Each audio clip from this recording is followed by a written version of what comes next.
आकाशवाणी से प्रस्तुत है समाचार प्रभात। प्रधानमंत्री नरेंद्र मोदी ने भारत को अनुसंधान और नवाचार का वैश्विक केंद्र बनाने के लिए एकजुट प्रयासों का आह्वान किया। प्रधानमंत्री मोदी ने ब्रिटेन के प्रधानमंत्री का पद ग्रहण करने पर लिज ट्रस को बधाई दी। भारत ब्रिटेन द्विपक्षीय संबंधों में लिज ट्रस की भूमिका की सराहना की। भारत ने परामर्श सुविधा के लिए खाड़ी सहयोग परिषद के साथ समझौता ज्ञापन पर हस्ताक्षर किए। राष्ट्रपति द्रौपदी मुर्मू ने जम्मू कश्मीर के एक गुर्जर मुस्लिम गुलाम अली को राज्यसभा के लिए नामित किया। भारतीय नौसेना के नीलगिरी श्रेणी के स्वदेशी स्टेल्थ फ्रिगेट तारागिरी का आज जलावतरण। ईडी ने कोलकाता में गेमिंग ऐप संचालकों पर छापेमारी के दौरान 17 करोड़ रुपए से अधिक की नकदी जब्त की। मौजूदा चैंपियन भारत मालदीव पर 9-0 की जीत के साथ सैफ महिला चैंपियनशिप के सेमीफाइनल में और दुबई में एशिया कप T20 क्रिकेट के फाइनल में आज श्रीलंका का सामना पाकिस्तान से होगा। समाचार प्रभात में विशाल शर्मा के साथ मैं चंद्रिका जोशी। प्रधानमंत्री नरेंद्र मोदी ने भारत को अनुसंधान और नवाचार का वैश्विक केंद्र बनाने के लिए ठोस प्रयास करने का आह्वान किया। प्रधानमंत्री ने राज्य सरकारों से विज्ञान और प्रौद्योगिकी के क्षेत्र में आधुनिक नीतियां बनाने का आग्रह किया। श्री मोदी ने कहा कि भारत चौथी औद्योगिक क्रांति की ओर बढ़ रहा है। उन्होंने कल वीडियो कॉन्फ्रेंस के माध्यम से अहमदाबाद की साइंस सिटी में 2 दिन के केंद्र राज्य विज्ञान सम्मेलन के उद्घाटन के बाद ये बात कही। प्रधानमंत्री ने कहा कि उनकी सरकार विज्ञान आधारित विकास की दिशा में काम कर रही है। इस अमृत काल में भारत को रिसर्च और इनोवेशन का ग्लोबल सेंटर बनाने के लिए हम सबने एक साथ मिलकर के अनेक मोर्चों पर काम करना है। अपनी साइंस और टेक्नोलॉजी से जुड़ी रिसर्च को हमें लोकल स्तर पर लेकर जाना है। आज समय की मांग है कि हर राज्य अपनी स्थानीय समस्याओं के हिसाब से स्थानीय समाधान तैयार करने के लिए इनोवेशन पर बल दे। प्रधानमंत्री ने कहा कि आज का नया भारत जय जवान, जय किसान, जय विज्ञान और जय अनुसंधान के मंत्र के साथ आगे बढ़ रहा है। उन्होंने कहा कि सरकार के प्रयासों से भारत वैश्विक नवाचार सूचकांक में 46वें स्थान पर पहुंच गया है, जबकि 2015 में ये 81वें स्थान पर था। गृहमंत्री अमित शाह ने कहा है कि राजस्थान में कांग्रेस सरकार हर मोर्चे पर विफल सिद्ध हुई है। जोधपुर में भाजपा कार्यकर्ताओं के संकल्प महासम्मेलन को संबोधित करते हुए अमित शाह ने कहा कि कांग्रेस ने विधानसभा चुनाव के दौरान जो वायदे किए थे उसे पूरा नहीं किया। श्री अमित शाह ने कहा कि राज्य में अपराध तेजी से बढ़ रहे हैं और बेरोजगारी की दर बेलगाम हो गई है। गृहमंत्री ने कहा कि केंद्र सरकार राजस्थान के विकास के लिए लगातार सहयोग कर रही है। वाणिज्य और उद्योग मंत्री पीयूष गोयल ने भारत और अमेरिका के बीच आर्थिक संबंधों और कार्यनीतिक भागीदारी को मजबूत करने की दिशा में प्रयास जारी रखने की इच्छा दोहराई है। वे लॉस एंजल्स में कल भारत अमेरिका कार्यनीतिक भागीदारी मंच द्वारा आयोजित एक कार्यक्रम को संबोधित कर रहे थे। राष्ट्रपति द्रौपदी मुर्मू ने जम्मू कश्मीर से श्री गुलाम अली को राज्यसभा के लिए नामित किया है। श्री अली गुर्जर मुस्लिम समुदाय से हैं। केंद्र सरकार की सलाह पर राष्ट्रपति द्रौपदी मुर्मू ने श्री गुलाम अली को नामित किया है। ये संभवतः पहली बार है जब जम्मू कश्मीर के गुर्जर मुस्लिम समुदाय के किसी व्यक्ति को मनोनीत सदस्य के रूप में उच्च सदन में भेजा गया है। नौसेना आज स्वदेश में निर्मित नीलगिरी श्रेणी के राडार से बचने में सक्षम तारागिरी युद्धपोत का जलावतरण करेगी। इस युद्धपोत का निर्माण नौसेना के लिए Mazagon dock ship builders limited ने किया है। तारागिरी युद्धपोत 149 मीटर लंबा और 17.8 मीटर चौड़ा है। ये पोत 2 गैस टरबाइनों और 2 मुख्य डीजल इंजनों के संयोजन से संचालित होता है। तारागिरी को एकीकृत निर्माण प्रणाली से बनाया गया है। प्रवर्तन निदेशालय ने कोलकाता के गॉर्डन रीच क्षेत्र में मोबाइल गेमिंग ऐप ई-नगेट्स के प्रोप्राइटर आमिर खान के परिसर से 17 करोड़ रुपए से अधिक की नकदी बरामद की है। धनशोधन रोकथाम अधिनियम के तहत ये छापे मारे गए। प्रवर्तन निदेशालय ने आमिर खान को लोगों से पैसे लेकर मोबाइल गेमिंग एप्लीकेशन से उनके रिकॉर्ड हटा देने का आरोप लगाया है। गेमिंग एप्लीकेशन का उपयोग करने वालों को कुछ कमीशन देकर उनका भरोसा हासिल करने की कोशिश की गई, लेकिन जब बड़ी राशि निवेश की जाने लगी तो अचानक कमीशन बंद कर दी गई। इसके बाद ऐप के सर्वर से सभी डेटा हटा दिए गए। ये समाचार आकाशवाणी से प्रसारित किए जा रहे हैं। अब देश बड़े संकल्प लेकर के ही चलेगा और वो बड़ा संकल्प है विकसित भारत। प्रधानमंत्री जी का ये विजन अमृत काल में है हर देशवासी का संकल्प, जिसको गति दे रहा है आपके द्वारा दिए गए एडवांस टैक्स का एक रुपया। अपने एडवांस टैक्स की दूसरी किश्त 15 सितंबर तक जमा करवा के आप भी देश के विकास में अपना योगदान दें। कॉर्पोरेट्स, अन्य संस्थाएं, सैलरीड एम्प्लॉइज या फिर वो व्यक्ति जिनका टीडीएस या टीसीएस कटने के बाद भी कर देयता 10,000 रुपए या उससे अधिक है, उनके लिए एडवांस टैक्स देना अनिवार्य है। अधिक जानकारी के लिए www.incometax.gov.in पर जाएं। प्रत्येक आयकर दाता एक राष्ट्र निर्माता। उपभोक्ता आयोग में ऑनलाइन शिकायत दर्ज करने के लिए ई-दाखिल पोर्टल www.edakhil.nic.in में लॉगिन करें। उपभोक्ता मामले विभाग, भारत सरकार द्वारा जनहित में जारी। जागो ग्राहक जागो। ये आकाशवाणी है। ब्रिटेन की महारानी एलिजाबेथ द्वितीय के सम्मान में आज भारत में एक दिन का राजकीय शोक रखा जा रहा है। उनका 96 वर्ष की उम्र में बृहस्पतिवार को निधन हो गया था। देश भर में आज सभी सरकारी भवनों पर राष्ट्रीय ध्वज झुका रहेगा और मनोरंजन का कोई भी सरकारी कार्यक्रम आयोजित नहीं होगा। महारानी एलिजाबेथ द्वितीय का राजकीय अंतिम संस्कार 19 सितंबर को वेस्टमिंस्टर एबे में होगा। ब्रिटेन के शाही परिवार के बयान में कहा गया है कि अंतिम संस्कार से पहले महारानी का पार्थिव शरीर 4 दिन के लिए वेस्टमिंस्टर हॉल में रखा जाएगा ताकि लोग उन्हें श्रद्धांजलि अर्पित कर सकें। इस बीच ब्रिटेन में सेंट जेम्स पैलेस ने चार्ल्स तृतीय को औपचारिक रूप से ब्रिटेन का नया सम्राट घोषित किया है। वरिष्ठ राजनेताओं, न्यायाधीशों और अधिकारियों की उत्तराधिकार परिषद ने कल बैठक में महारानी एलिजाबेथ द्वितीय के निधन के बाद चार्ल्स तृतीय को उनका उत्तराधिकारी घोषित किया। प्रधानमंत्री नरेंद्र मोदी ने लिज ट्रस को ब्रिटेन के प्रधानमंत्री का पदभार संभालने पर बधाई दी है। टेलीफोन पर बातचीत में दोनों नेताओं ने भारत और ब्रिटेन की व्यापक कार्यनीतिक साझेदारी को और मजबूत करने पर बल दिया।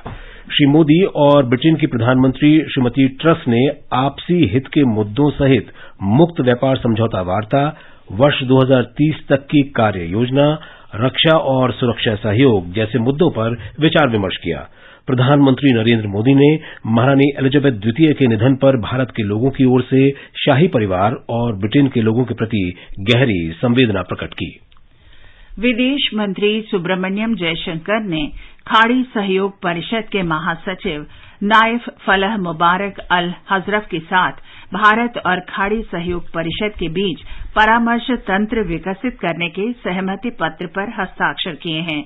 डॉक्टर जयशंकर ने द्विपक्षीय बैठक में वर्तमान क्षेत्रीय और वैश्विक स्थिति के संदर्भ में भारत और खाड़ी सहयोग परिषद के बीच सहयोग की प्रासंगिकता पर चर्चा की। विदेश मंत्री 10 से 12 सितंबर तक 3 दिन की सऊदी अरब यात्रा पर हैं। विदेश मंत्री के रूप में ये उनकी पहली सऊदी यात्रा है।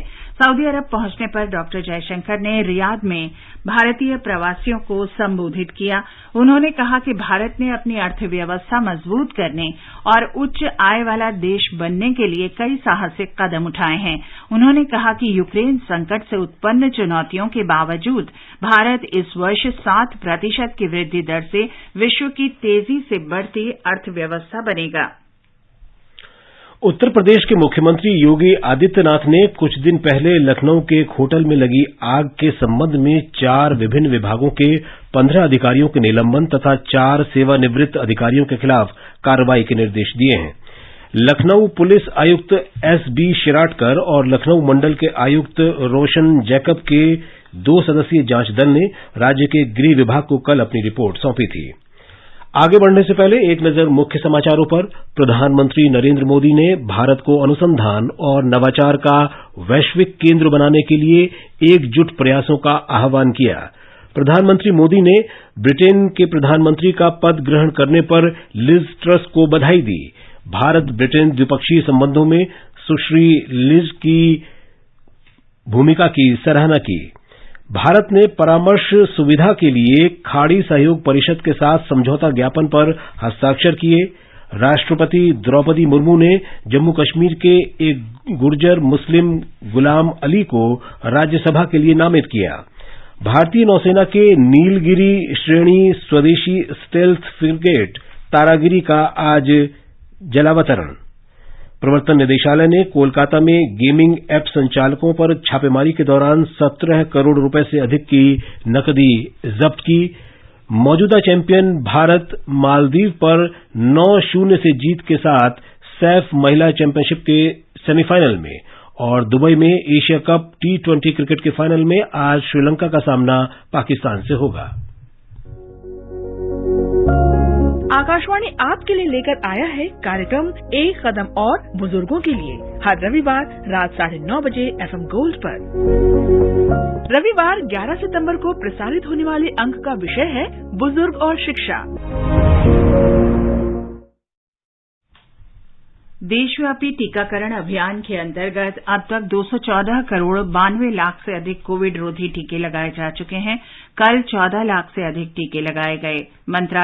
स्वास्थ्य मंत्रालय ने बताया है कि स्वास्थ्य कर्मियों, अग्रिम पंक्ति के कर्मियों और 18 वर्ष से अधिक आयु के 18 करोड़ से अधिक लोगों को एहतियाती डोज लगाए जा चुके हैं।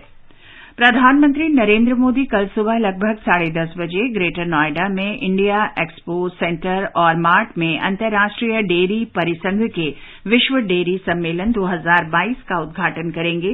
4 दिन के इस सम्मेलन में वैश्विक और भारतीय डेयरी हितधारकों सहित शीर्ष डेयरी उद्यमी, विशेषज्ञ, किसान और नीति योजनाकार भाग लेंगे। सम्मेलन का विषय है पोषण और आजीविका के लिए डेयरी। 50 देशों के लगभग 1500 लोग सम्मेलन में भाग लेंगे। भारत में पिछली बार 1974 में इस सम्मेलन का आयोजन किया गया था।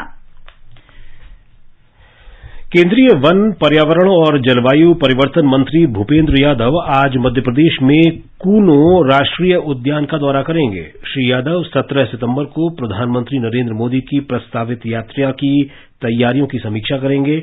मध्य प्रदेश के मुख्यमंत्री शिवराज सिंह चौहान तथा राज्य के अनेक मंत्री इस अवसर पर उपस्थित रहेंगे। एक रिपोर्ट। केंद्रीय वन एवं पर्यावरण मंत्री भूपेंद्र यादव आज राज्य के आला अधिकारियों के साथ बैठक में प्रधानमंत्री के दौरे की तैयारियों को अंतिम रूप भी देंगे। Shri Yadav Wildlife Institute of India के युवा वैज्ञानिकों से बातचीत करेंगे। वे चीता मित्र, National Museum of Natural History के छात्रों और अग्रिम पंक्ति के कार्यकर्ताओं से भी मुलाकात करेंगे। आधिकारिक जानकारी के मुताबिक 17 सितंबर को अपने जन्मदिन पर प्रधानमंत्री नरेंद्र मोदी श्योपुर जिले के कूनो नेशनल पार्क में नामीबिया से लाए गए चीतों के पुनर्वास कार्यक्रम का शुभारंभ करेंगे। इस महत्वाकांक्षी परियोजना के तहत कूनो राष्ट्रीय उद्यान में मुख्य रूप से 5 नर और 3 मादाओं सहित कुल 8 चीतों का पुनर्वास किया जा रहा है। संजीव शर्मा, आकाशवाणी समाचार, भोपाल। और अब खेल जगत के समाचारों के साथ है हिमांशु कांडपाल। दुबई में एशिया कप T20 क्रिकेट के फाइनल में आज श्रीलंका का सामना पाकिस्तान से होगा। मैच भारतीय समय अनुसार शाम 7:30 बजे शुरू होगा। प्रतियोगिता में श्रीलंका ने सुपर 4 चरण में अपने तीनों मैच जीते, जबकि पाकिस्तान 3 में से 2 में विजयी रहा। एशिया कप में सर्वाधिक खिताब जीतने का रिकॉर्ड भारत के नाम है। उसने कुल 7 बार ये खिताब जीता है। वर्ष के अंतिम ग्रैंड स्लैम अमेरिकी ओपन टेनिस में विश्व की नंबर 1 खिलाड़ी पोलैंड की इगा स्वातेक ने महिला सिंगल्स का खिताब जीत लिया है। उन्होंने कल फाइनल में ट्यूनीशिया की एनस जाबिर को लगातार सेटों में 6-2, 7-6 से हराया। स्वातेक पहली पोलिश महिला खिलाड़ी हैं जिन्होंने अमेरिकी ओपन का खिताब जीता है। उन्होंने अपने करियर में अब तक 3 ग्रैंड स्लैम सहित 10 खिताब जीते हैं। पुरुष सिंगल्स फाइनल में आज स्पेन के कार्लोस अल्काराज का मुकाबला नॉर्वे के कैस्पर रड से होगा। दोनों में से किसी ने भी अब तक कोई ग्रैंड स्लैम खिताब नहीं जीता है। जो भी खिताब जीतेगा वो विश्व का नंबर 1 सिंगल्स खिलाड़ी भी बन जाएगा। आज ही महिला डबल्स फाइनल होगा। उधर फुटबॉल में मौजूदा चैंपियन भारत सैफ महिला चैंपियनशिप के सेमीफाइनल में पहुंच गया है। कल उसने काठमांडू में मालदीव को 9-0 से हराया। और अब आकाशवाणी समाचार आजाद भारत की बात आकाशवाणी के साथ श्रृंखला की आज की कड़ी में हम आपको श्वेत क्रांति के बारे में बता रहे हैं, जिसने भारत को विश्व के सबसे बड़े दुग्ध उत्पादक देश के रूप में स्थापित कर दिया है।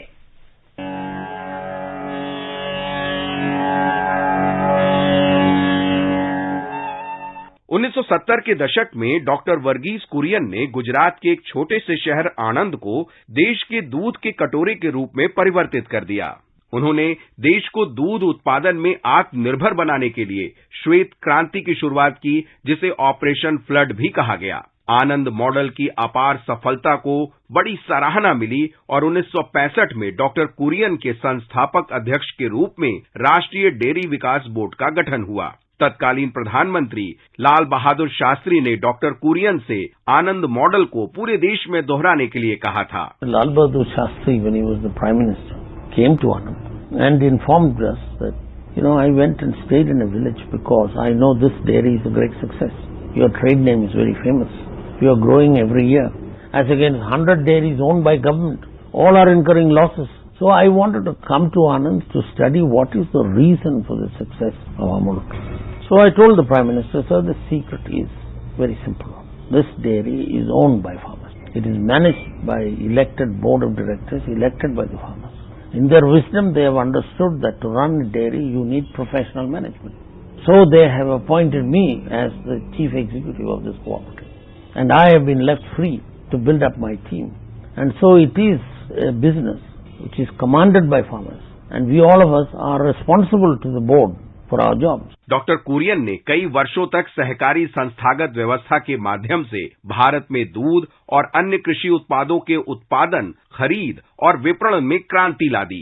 इसके साथ ही भारत दुनिया में नंबर 1 दूध उत्पादक के रूप में प्रतिष्ठित हो गया। Cooperative should be formed not because it is included in the 5-year plan, but because there is a need for it. Because that is the only structure that will transfer to the farmer the largest share of the consumer's rupee without any middlemen owning the processing plant. That is why dairying is tailor-made for the cooperative. Uttar Pradesh, Rajasthan, Andhra Pradesh, Punjab और हरियाणा देश के प्रमुख दूध उत्पादक राज्य हैं।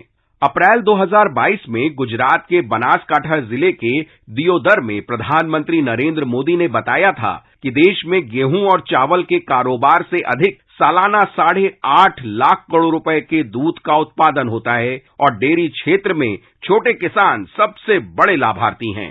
Banas dairy ने ये भी सिद्ध किया है कि स्थानीय किसानों की आय बढ़ाने के लिए दूसरे संसाधनों का भी उपयोग किया जा सकता है।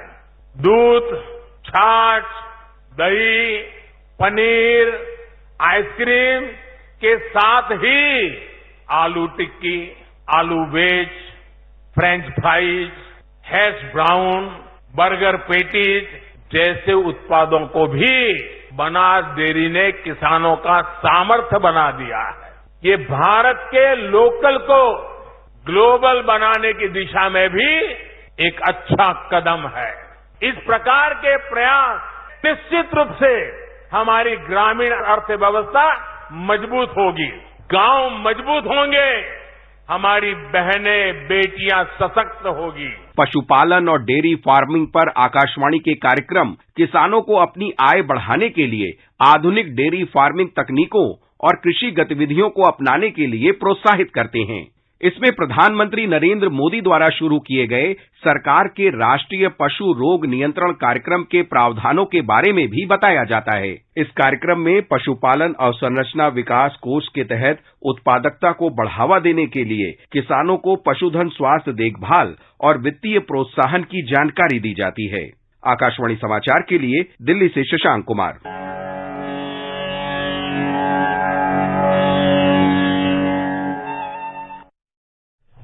सुर्खियों में सवेरे के अंतर्गत अब प्रस्तुत है परिचर्चा फर्जी लोन देने वाले ऐप से कैसे बचें। परिचर्चा में भाग ले रहे हैं आर्थिक विशेषज्ञ शुभमय भट्टाचार्य और आकाशवाणी संवाददाता आनंद श्रीवास्तव। हम सबके जीवन में समस्याएं और चुनौतियां तो होती ही हैं। जब हम आर्थिक संकट में घिर जाते हैं तो हम चाहते हैं कि हमें कहीं से लोन मिले।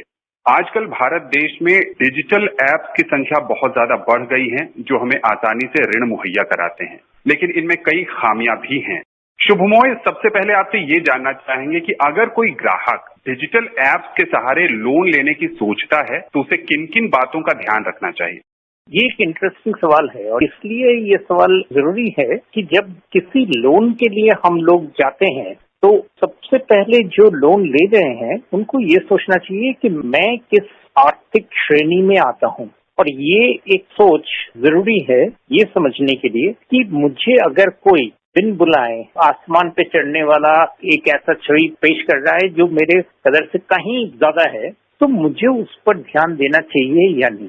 अक्सर हम मुश्किल की घड़ी में इन जिसे कहते हैं टेस्ट चेक कि मुझे ऐसा लोन कोई अगर ऑफर कर रहा है जिसमें खूबियां ही खूबियां हैं, तो वो क्यों भला मुझे ये चीज मुहैया कर रहा है। ये सबसे पहले सबसे बड़ा सवाल अपने आप से करना जरूरी होता है, और अगर ये सवाल किया जाए तो मुझे लगता है ज्यादातर लोग लोन ऐप में से फायदा ले सकेंगे बजाय कि परेशानी भुगतेंगे।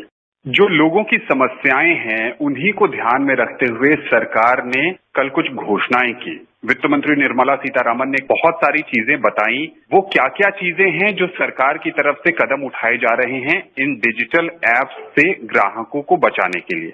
रिजर्व बैंक ऑफ इंडिया का एक बहुत बड़ा कार्यक्रम चल रहा है जिस कार्यक्रम का नाम है जागो ग्राहक जागो। ये सेबी ने भी चलाया था कुछ दूसरे समय पे, लेकिन रिजर्व बैंक ऑफ इंडिया चूंकि बैंकों के नियामक होते हैं इसलिए रिजर्व बैंक का एक दायित्व बनता है, और उसी दायित्व से चलते हुए रिजर्व बैंक ने ये कार्यक्रम शुरू किया है जिसके तहत लोगों को बताया जाता है और बड़े सरल तरीके से कि ऋण लेते वक्त क्या क्या चीजें देखना चाहिए, किन चीजों पर अमल देना चाहिए, किन चीजों को नजरअंदाज करना चाहिए और किन चीजों पर कतई प्रलोभन में नहीं आना चाहिए। सबसे पहले मैं हमारे जो ऑल इंडिया रेडियो के जितने सारे श्रोता हैं उनको मैं ये खास कर अनुरोध करूंगा कि रिजर्व बैंक का ये जो कैंपेन है, और ये वही ऐप मोबाइल में जिसमें हम बहुत सारी चीज देखते हैं उसमें ये वाला चीज भी अवेलेबल है, उसको एक बार ही जरूर पढ़े। उस स्कीम को बारे में रिजर्व बैंक की बहुत सारे यूट्यूब वीडियोज भी बनाए हैं, उनको जरा देखिए तो बहुत उनको फायदा होगा। दूसरी बात है, वित्त मंत्री ने बार बार दोहराया है कि हम उन्हीं ऐप्स को लोन देने के लिए परमिशन देंगे जिन ऐप्स में रिजर्व बैंक के नियम है उसका पालन किया है, और एक चलते जिनको हम क्या मानते हैं कि ये सही ऐप्स हैं उनका लिस्ट भी हम जनता के सामने प्रस्तुत करेंगे। मुझे लगता है ये अच्छी बात है क्योंकि लोगों को बहुत सारे एडवर्टाइजमेंट्स वगैरह के चलते बहुत बारी लोग जब प्रलुब्ध हो जाते हैं तो वो एक बारी व्हाइट लिस्ट जो है, यानी कि जो कंपनियां सही है, सही कदम उठाते हैं और जिनके बारे में रिजर्व बैंक भारत सरकार को भरोसा है कि ये सही काम कर सकते हैं, उनका नाम लोगों के सामने रहेगा। तो बार बार ये नाम आते रहेंगे तो लोगों के बीच में भी इनका प्रचार रहेगा, लोगों के लिए एक बहुत बड़ी एक सुविधा उपस्थित होगी। शुभमोय, अंत में आपसे ये समझना चाहेंगे कि ये जो पूरी कवायद शुरू की है सरकार ने वो इसी कारण की है कि बहुत सारे लोग डिप्रेशन में चले गए हैं, उनको जीवन में बहुत परेशानी का सामना करना पड़ रहा है, और लोन लेकर जो आर्थिक तौर पर वो सशक्त बनना चाह रहे थे वो और बदहाली में चले गए हैं। जो लोग इन डिजिटल ऐप्स के फेर में फंस गए हैं, दलदल में फंसते चले जा रहे हैं, अब उनके पास क्या क्या विकल्प हैं? जिन्होंने इस तरह के लोन लिए हैं, सबसे पहले तो मैं आग्रह करूंगा कि आप इस वक्त भी जरा आपके सामने जो लोन का जो समझौता है, चाहे अपने मोबाइल में किए हो या कागज में साइन किए हो, जैसे भी, आप उसको एक बारी देखें और खुद अगर ना समझ पाए तो किसी जानकार आदमी से उसका डिटेल्स जरा समझने का कोशिश करें कि आपके ऊपर क्या रिस्क है, उसकी क्या ब्याज दर रहेगा। इन सब चीजों को जानना बहुत जरूरी है। दूसरी बात यह है कि लोन लेते वक्त आपने जिन चीजों पर दस्तखत किए थे उन दस्तखत किए हुए चीजों को एक बार ही पुलिस के सामने जरूर दिखाएं। लोग बहुत बड़े डरते हैं कि हम क्यों कोर्ट कचहरी के चक्कर में पड़ेंगे, कहीं हम समझौता कर लें, लेकिन इसमें समझौता का संभावना कम रहता है। आप अगर इन चीजों पर अपने आप को कमजोर ना महसूस करके पुलिस के सामने अगर आप पेश करेंगे तो आप हैरान हो जाएंगे, बहुत बारी ये लोन के जो चक्रव्यूह है इससे आप बच सकेंगे। शुमोय उम्मीद करते हैं कि सरकार ने जो पहल की है उसका बहुत प्रभावी असर देखने को मिलेगा और ग्राहकों को राहत भी मिलेगी। आकाशवाणी के इस विशेष कार्यक्रम में शामिल होने और विशेषज्ञ राय साझा करने के लिए आपका बहुत बहुत शुक्रिया। धन्यवाद। अभी आप सुन रहे थे परिचर्चा, फर्जी लोन देने वाले ऐप से कैसे बचें। प्रतिभागी थे आर्थिक विशेषज्ञ शुभमोय भट्टाचार्य और आकाशवाणी संवाददाता आनंद श्रीवास्तव। पूर्व केंद्रीय मंत्री और वरिष्ठ फिल्म कलाकार यू कृष्णम राजू का आज सवेरे हैदराबाद में देहांत हो गया। वे 82 वर्ष के थे। आंध्र प्रदेश के तत्कालीन पश्चिमी गोदावरी जिले के मोगालथुर में उनका जन्म हुआ था। वे 1990 में भारतीय जनता पार्टी में शामिल हुए तथा 12वीं और 13वीं लोकसभा के लिए सांसद चुने गए थे। उनका अंतिम संस्कार कल किया जाएगा। आकाशवाणी समाचार से वरिष्ठ नागरिकों के लिए साप्ताहिक कार्यक्रम एक कदम और बुजुर्गों के लिए प्रत्येक रविवार को रात 9:30 बजे से 10 बजे तक एफएम गोल्ड चैनल पर प्रसारित किया जाता है।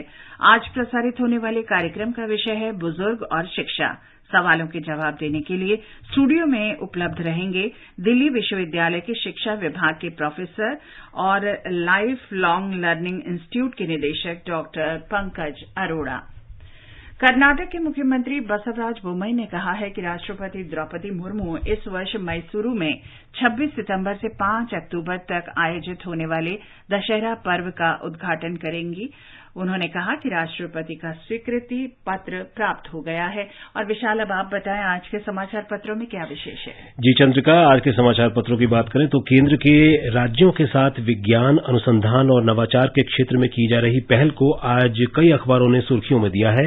हिन्दुस्तान ने लिखा है स्थानीय स्तर पर शोध किए जाएं। पीएम ने कहा वैज्ञानिकों की उपलब्धियों की सराहना की जानी जरूरी है। लोकसत्य लिखता है मोदी बोले जय अनुसंधान की राह पर चल पड़ा है देश।